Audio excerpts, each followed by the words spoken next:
আসসালামু আলাইকুম প্রিয় ষষ্ঠ শ্রেণীর শিক্ষার্থীরা, আজকের ক্লাসে আমরা অনুশীলন 1.4 এর 4 নং অঙ্কের সমাধান করব। আগের ক্লাসের ভিডিওতে 1, 2, 3 নং অঙ্কগুলোর সমাধান করে দিয়েছিলাম। যারা ক্লাসটি দেখোনি তারা এই চ্যানেলের প্লেলিস্ট সাজানো আছে ষষ্ঠ শ্রেণীর, সেখান থেকে তোমরা দেখে নিও। চলো আমরা 4 নাম্বার থেকে শুরু করি। নিচের ভগ্নাংশগুলোকে মানের অর্ধক্রম অনুসারে সাজাও। এখানে মোট দুইটি অঙ্ক রয়েছে। প্রথমটি হচ্ছে ক, এখানে ক লেখার কথা লিখেছে খ, ভুল লিখেছে। 4/3, 7/6, 8/7, 12/5। চলো আমরা ক নম্বরের এই প্রথম সমাধানটি করে নিই। প্রথমে তোমরা লিখে নিবে প্রদত্ত ভগ্নাংশগুলোর হর। এখানে 4টি ভগ্নাংশ রয়েছে, 4টি ভগ্নাংশের 4টি হর রয়েছে। হরগুলো হলো 4, 7, 8, 12। এবার এই 4টি হরের লসাগু নির্ণয় করব। তো লসাগু নির্ণয় করার জন্য আগে দেখে নেবে সংখ্যাগুলো কি জোড় না বেজোড়। তো এখানে একটি বেজোড় এবং 3টি জোড় সংখ্যা রয়েছে। তো প্রথমে 2 দ্বারা ভাগ যাবে, কারণ জোড় সংখ্যাকে 2 দ্বারা বিভাজ্য থাকে। তাই 2 দুগুণে 4, 7 থেকে যাবে বেজোড় সংখ্যা। 8কে 2 দ্বারা ভাগ করলে 4 দুগুণে 8 হবে, আর 6 দুগুণে 12। এবার দেখা যাচ্ছে আবার 3টি জোড় সংখ্যা রয়েছে, তাই 2 দিয়ে ভাগ যাবে। 2 দিয়ে ভাগ দিলে 2 একে 2, 7 থেকে যাবে 2 দুগুণে 4, আবার 3 দুগুণে 6। ভগ্নাংশগুলোর হর 4, 7, 8 ও 12 এর লসাগু এখানে নিচে এবং উপরে সাইডে যে সংখ্যাগুলো রয়েছে সেই সংখ্যাগুলো প্রত্যেকটি গুণ আকারে এখানে লিখে নিবে। 2 গুণ 2 গুণ 2 গুণ 3 গুণ 7 একত্রে গুণ করলে হবে 168। এবার মানের ঊর্ধ্বক্রমে আমরা সাজাবো। তো লক্ষ্য করো, এই 180টিকে প্রথম ভগ্নাংশের হর দ্বারা ভাগ করব। যদি ভাগ করি তাহলে পাবো 42। তো এবার 42 দিয়ে প্রথম ভগ্নাংশের হর এবং লবকে গুণ করব। যদি গুণ করি তাহলে 3 এর সাথে গুণ করলে হবে 42কে 126। এবার 4 এর সাথে 42কে গুণ করলে হবে 168। দ্বিতীয় ভগ্নাংশের হর এবং লবকে প্রথমে হর দ্বারা 168কে ভাগ করতে হবে, ভাগ করলে হবে 124। তো এই 24 দ্বারা হর এবং লবকে গুণ করতে হবে। 6 গুণ 24 গুণ করলে হবে 144। 7 গুণ 24 গুণ করলে হবে 168। তৃতীয় ভগ্নাংশ 8/7 সমান 7 গুণ, এবার 8/7 যেহেতু হর হচ্ছে 8, এই 8 দিয়ে 168কে ভাগ করতে হবে, তাহলে হবে 21। এবার 21 দিয়ে লব এবং হরকে গুণ করলে হবে 7 21 147, 8 21 168। এবার চতুর্থ ভগ্নাংশ হচ্ছে 12/7। এবার 12 দিয়ে 168কে যদি ভাগ করা হয় তাহলে হবে 14। 14 দিয়ে লব এবং হরকে গুণ করতে হবে, 5 14 70 আর 14 12 168। এখানে লক্ষ্য করো প্রত্যেকটির হর একই। সমহর বিশিষ্ট ভগ্নাংশগুলো 168 ভাগের 126, 168 ভাগের 144, 168 ভাগের 147 ও 168 ভাগের 70 এর লবগুলোর মধ্যে তুলনা করে পাই।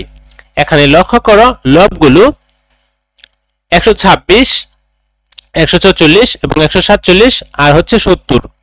সব থেকে বড় লব হচ্ছে 147, আবার ছোট লব হচ্ছে 144, এর থেকে ছোট হচ্ছে 126, এর থেকে ছোট 70। আবার লবগুলোকে তুলনা করার মাধ্যমে আমরা নিচের হরগুলো লিখতে পারি। 168 ভাগের 147 এটা হচ্ছে বড়, এর থেকে ছোট হচ্ছে 168 ভাগের 144, এর থেকে ছোট হচ্ছে 168 ভাগের 126, এর থেকে ছোট হচ্ছে 168 ভাগের 70। আবার অর্থাৎ প্রথমে যে আমরা ভগ্নাংশ পেয়েছিলাম 4টি, সেই ভগ্নাংশ 4টিকে এভাবে আমরা বড় থেকে ছোট ক্রমে লিখতে পারি। 8/7 এটা হচ্ছে বড়, 7/6 এটা হচ্ছে প্রথমটা থেকে ছোট, এবার এটা থেকে ছোট হচ্ছে 4/3, 4/3 থেকে ছোট হচ্ছে 12/5। মানের অর্ধক্রম অনুসারে সাজালে পাই 8/7, 7/6, 4/3, 12/5। এই ছিল ক নম্বরের সমাধান। এবার আমরা খ নম্বরের ডাকটি দেখব। খ নম্বরের ডাকে লেখা আছে 25/17, 40/23, 65 ভাগের 1/50 130 ভাগের 67। চলো আমরা এই খ নাম্বারের সমাধানটা করে নিই। লক্ষ্য করো, প্রথমে ডাকটা লিখে নিলাম, এরপরে প্রদত্ত ভগ্নাংশগুলোর হর 25 40 65 ও 130 এর লসাগু নির্ণয় করব। তো দেখা যাচ্ছে এখানে দুইটি জোড় সংখ্যা এবং দুইটি বেজোড় সংখ্যা। তো জোড় সংখ্যা আছে তাই প্রথমে 2 দিয়ে আমরা ভাগ করে নেব। 2 দিয়ে 25 কে ভাগ যাবে না তাই 25 নিচে লিখে নেব। 40 কে ভাগ করলে 20 পাবো এবং 2 দিয়ে 65 কে ভাগ যাবে না তাই 65 থেকে যাবে। 2 দিয়ে 130 কে ভাগ করলে 65 হবে। এবার দেখা যাচ্ছে একটি জোড় সংখ্যা, এবার 3টি বেজোড় সংখ্যা, আর এই বেজোড় সংখ্যাগুলো 5 দ্বারা ভাগ যাবে। তাই 5 দিয়ে যদি ভাগ করি 5 5 25 হবে, 4 5 20, 5 13 65, আর এটাও 5 13 65। এবার দেখা যাচ্ছে 3টি বেজোড় সংখ্যা এবং একটি জোড় সংখ্যা। আবার একই জাতের সংখ্যা 2টি 13, আবার এই 13 কে 13 দ্বারাই ভাগ যাবে, কারণ 13 অন্য কোনো সংখ্যা নেই যা 13 গুণনীয়ক। তো 13 কে ভাগ গেলে 5 5ই থাকবে, 4 4ই থাকবে, 13 কে 13 13 কে 13। এবার নিচের এই সংখ্যাগুলো এবং এই পাশের সংখ্যাগুলো একত্রে আমরা গুণ করে নেব। গুণফলটাই হবে নির্ণয় লসাগু। 2 গুণ 5 গুণ 13 গুণ 5 গুণ 4 একত্রে হবে 2600। এবার লক্ষ্য করো, প্রথম ভগ্নাংশ যে আছে সেই ভগ্নাংশের হর দিয়ে এই 2600 কে ভাগ দেব। ভাগ দিলে পাবো 104। এই 104 দিয়ে আমরা প্রথম ভগ্নাংশের লব এবং হরকে গুণ করব। প্রথম ভগ্নাংশের লবকে গুণ করলে পাবো 1768 আর হরকে গুণ করলে পাবো 2600। এবার দ্বিতীয় ভগ্নাংশ 40 ভাগের 23। এবার হর 40 দিয়ে আমরা 2600 কে ভাগ দেব। ভাগ দিলে পাবো 65। এই 65 দিয়ে হর এবং লবকে আমরা গুণ করব। লবকে গুণ করলে পাবো 1495 এবং হরকে গুণ করলে পাবো 2600। তৃতীয় ভগ্নাংশ 65 ভাগের 1/50। এবার 1/50 গুণ 65 ভাগের 1/50 যেহেতু, তাই 65 হচ্ছে হর। হর দিয়ে আমরা 2600 কে ভাগ করে নেব। ভাগ করলে পাবো 40। আবার 40 দিয়ে আমরা হর এবং লবকে গুণ করে নেব। 1/50 কে 40 দ্বারা গুণ করলে পাবো 2040 এবং হরকে গুণ করলে পাবো 2600। চতুর্থ ভগ্নাংশ 130 ভাগের 67। 130 দিয়ে 2600 কে যদি ভাগ করি তাহলে পাবো 20। আবার এই 20 দিয়ে লব এবং হরকে গুণ করে নেব। 67 গুণ 20 130 গুণ 20 গুণ করলে পাবো লব হবে 1340 আর হর হবে 2600।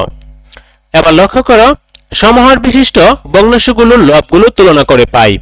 এই ভগ্নাংশগুলোর যে আমরা সমহর পেয়েছি প্রত্যেকটি হর 2600, এগুলোর লব যে আছে লবগুলো আমরা বড় থেকে ছোট সাজিয়ে লিখে নিব।